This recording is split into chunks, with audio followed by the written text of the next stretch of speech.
नमस्ते dear viewers. आज के इस वीडियो में हम लोग बस रिफ्लेक्टेड लाइट के कारण जो थिन फिल्म में इंटरफेरेंस हो रहा था और ट्रांसमिटेड लाइट के कारण जो थिन फिल्म में इंटरफेरेंस हो रहा था उसके कुछ कंडीशंस को हम लोग यहाँ पर बस कंपेयर करने वाले हैं। ठीक है, तो टॉपिक क्या है हमारा? Comparison between interference in thin film bye reflected light and transmitted light. Thin film में जो इंटरफेरेंस हो रहा था रिफ्लेक्टेड लाइट के कारण और ट्रांसमिटेड लाइट के कारण, उसके बीच थोड़ा सा कुछ 2-3 पॉइंट्स का कंपैरिजन हम लोग करने वाले हैं आज।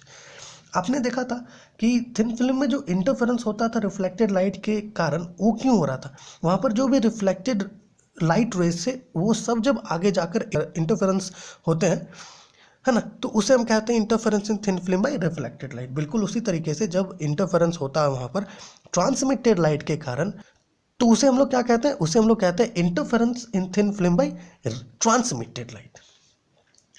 आपको याद होगा हमने रिफ्लेक्टेड लाइट वाले वीडियो में देखा था कि जो एक्चुअल पाथ डिफरेंस हमें मिला था वो कितना था? 2 mu T cos R minus lambda by 2। ये हमें एक्चुअल पाथ डिफरेंस मिला था वहाँ पर।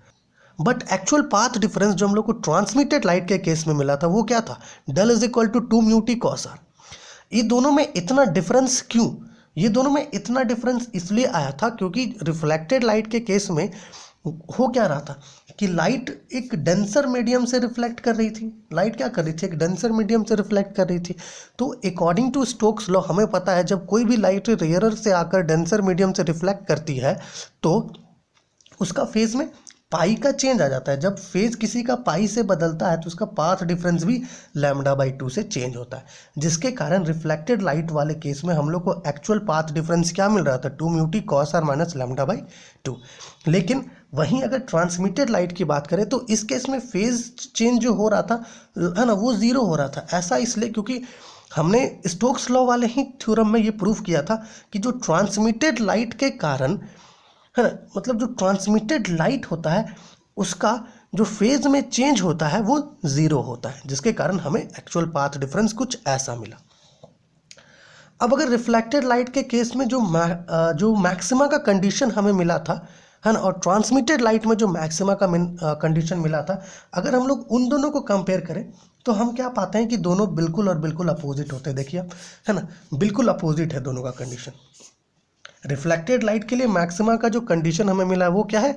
Odd multiples of lambda by 2, या फिर ऐसा कह सकते हैं odd integral multiple of lambda by 2।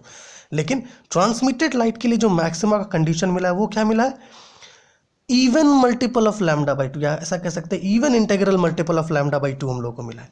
ठीक है, लेकिन अगर हम लोग मिनिमा के कंडीशंस को मिलाएं तो वहां पर भी हम लोग ये देख रहे हैं दोनों बिल्कुल अपोजिट है। रिफ्लेक्टेड लाइट के लिए मिनिमा का जो कंडीशन हम लोग को मिलता है वो क्या मिलता है? Even integral multiples of lambda by 2।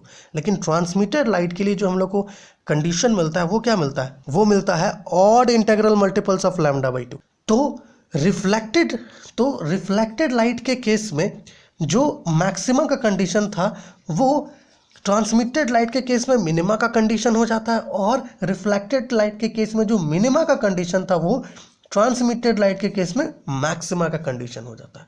तो एक छोटा सा हम लोग कंपैरिजन लिए इंटरफेरेंस इन thin film bye reflected light और ट्रांसमिटेड लाइट के कारण। ठीक है, अब आपको एक और चीज़ यहाँ पर ध्यान रखना है कि जो रिफ्लेक्टेड लाइट के कारण इंटरफेरेंस होगा और ट्रांसमिटेड लाइट के कारण इंटरफेरेंस होगा, इन दोनों में भी बहुत डिफरेंस होगा। डिफरेंस किस चीज़ का होगा? इंटेंसिटी का। उनके इंटेंसिटी का डिफरेंस होगा। रिफ्लेक्टेड लाइट क्या हो रहा था? डायरेक्ट आ रहा था, रिफ्लेक्ट हो जा रहा था। लेकिन ट्रांसमिटेड लाइट में क्या हो रहा था कि वो मल्टीपल रिफ्लेक्शंस ट्रांसमिशन सफ़र करके बाहर निकल रहा था और वो इंटरफेयर करता है, जिसके कारण दोनों लाइट्स के कारण जो इंटरफेरेंस होगा, जो पैटर्न्स हमें मिलेगा, उसके इंटेंसिटी में काफ़ी डिफरेंस होगा।